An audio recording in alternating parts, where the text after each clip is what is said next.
Because আজকে চলে আসছে আলটিমেটলি আমার সেই এক্স বিদ্যাপীঠ তিতুমির বিশ্ববিদ্যালয়, যে বিদ্যাপীঠ থেকে আমার শেষ প্রান্তে পড়াশোনা করি। আর যেই বিদ্যাপীঠে অধ্যয়নকালে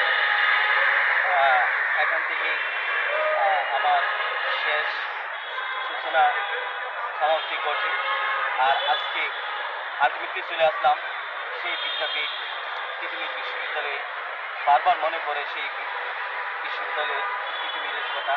সেখান থেকে দীর্ঘ সময় এখানে আড্ডা, বিভিন্ন খেলাধুলায় অংশগ্রহণ সহ বিভিন্ন বিভিন্ন পার্টিসিপেট করেছি।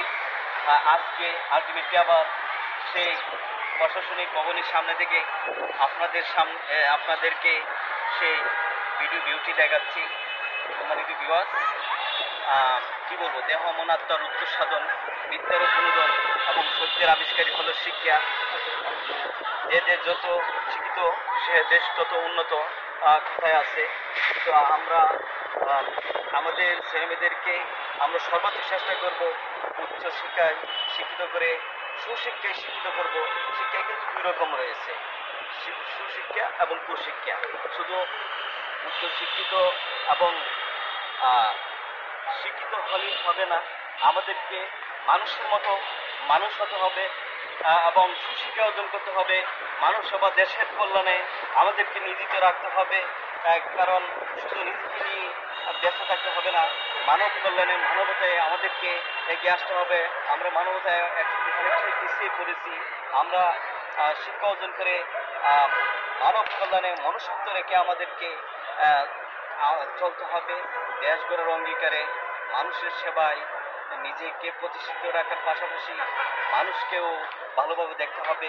আমি যদি আমার সামনে পিছনে ডানে বামে সব দিক পজিটিভ চোখে দেখি, সবই সুন্দর হবে। এতে আমাদের প্রত্যাশা, আমি সকলের কাছে প্রত্যাশা রাখবো সুন্দরভাবে আপনাদের ছেলেমেয়েদেরকে সুশিক্ষায় শিক্ষিত করবেন। এটাই কাম্য। সবাইকে আমি সুস্বাগতম এবং ধন্যবাদ জানাচ্ছি।